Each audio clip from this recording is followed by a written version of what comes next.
with late game execution.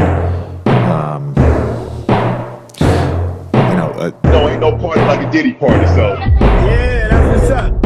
Yeah. Yes, sir. Oh, y'all guys know what time it is. And you know what time it is. It's the annual, almost daily bashing of the Lakers when they lose. I mean, even when they win. Last night, on the last day of 2024, one of the last games of the night to finish, the Lakers played the Cleveland Cavaliers in LA. Cleveland Cavaliers already beat the living dog, out of the Lakers earlier in the season, probably way earlier in the season, probably the first couple of games of the season back in Cleveland. Absolutely, totally dominated the Lakers. But this game, man, it wasn't a total domination. The Lakers were a little bit more competitive than what they was back in October. Back in October, they just couldn't stand the willpower. Well, they had no willpower, and they had no defense for the firepower of the Cleveland Cavaliers. This time around, they did a little bit, but Cleveland still remained victorious in this game. And what I mean by victorious, the Cleveland Cavaliers hit 18 threes, 39% from three. The leader of the three-point brigade was actually Donovan Mitchell. He hit 6 for 13, 6 threes, 8 for 20 altogether, 26 points and 4 assists. But Max Strus off the bench went 4 for 8 from three, killing the Lakers in the fourth. He had 15 points. He did have 5 fouls, 2 blocks, and 4 assists and 3 rebounds. And of course, I did watch this game. The Lakers trying to keep coming back. They kept trying to come back, but every time they tried to come back, Cleveland just hit a bunch of threes or got a costly rebound and put it back in the hoop, or just reset the whole play clock and, again, shoot threes. Lakers had no answer for it defensively at all. They did this game down by 1 point early in the fourth, but it was no match. You just knew the Cleveland was going to come back down and shoot another three. Evan Mobley himself, he hit 2 threes himself. Missed 4, but hit 2 threes for 20 points, 6 rebounds, 1 assist, and 1 steal, 8 for 14, 32 minutes. Jared Allen, who led Cleveland in rebounding with 14 rebounds, had 11 defensive rebounds, 3 offensive rebounds, but 11 defensive rebounds, 27 points, 12 for 14. Darius Garland didn't have a good shooting day at all. He couldn't hit anything from 3 from what I saw, but he surely can get to the basket for 5 of his points. Not 5, for 3 of his points. 3 of his shots were layups. Sorry. 14 points. So he gets to the basket with ease. And it was nobody on the Lakers that can stop him. They put Austin Reeves on. I'm like, what is JJ Redneck doing? Why are you going to embarrass Austin Reeves like that? Donovan Mitchell, we already went through that. Yor Yang, 9 points off the bench. Claire LeVert with 3. Ty Jerome with 5. Altogether, the Cleveland Cavaliers shot 48%, 48.4% from the field. And they had 48 rebounds compared to the Lakers. Let's see. 43. So Lakers did get out rebounded, especially at crucial times in this game. As for the Lakers, Anthony Davis had a good game. 28 points and 13 rebounds, 12 defensive rebounds in 37 minutes, 12 for 23. Got to the line 4 times, 2 blocks, 4 assists.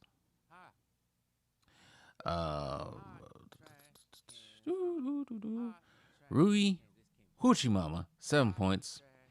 And LaFalding James himself, 23 points, 9 for 17, 3 for 6, 2 for 2, 7 assists and 4 rebounds. And he did not have the worst plus minus on his team. That will be given to Max Christie and Rui Hachimura. But they ain't the leaders of this team. He did had I did say he had a -11, but the leader and scoring of this team was Austin Reeves, the great white American hope in basketball. 35 points himself, 10 assists, a double-double. Almost one shy of a triple-double, 9 rebounds. 11 for 20, 1 for 4 from 3. But one of the reasons why he had 35 points because Austin Reeves has this ability to just fling his body everywhere and looks like a foul and get to the line 13 times. Max Christie, 5 points, 2 for 6. I don't know why he's even. Never mind. That's right. There's no more D'Lo Snitch. I forgot.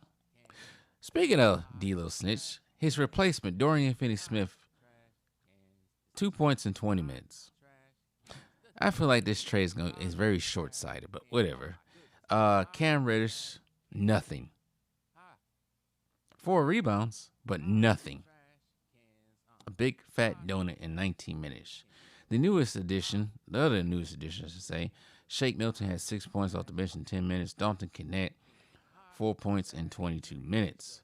They ain't play fake-ass Drake or Jackson Hayes. They haven't played much of Jackson Hayes lately, haven't they? Ever since that video came out.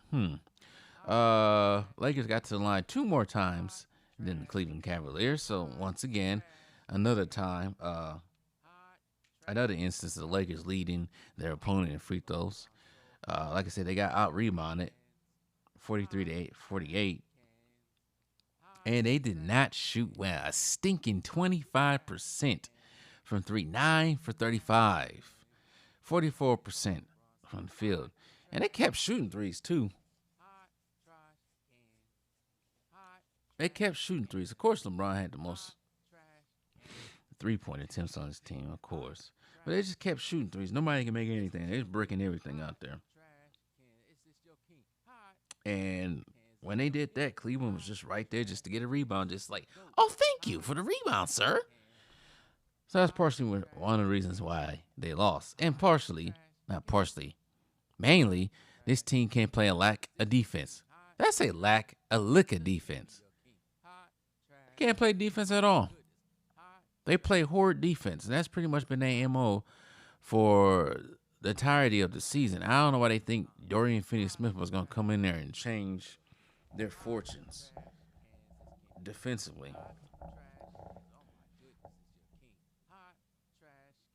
Especially when I was looking at TV. Especially you have one person on this team that just sits there on defense. The other person can't play no defense, getting burnt by the fastest players in the league.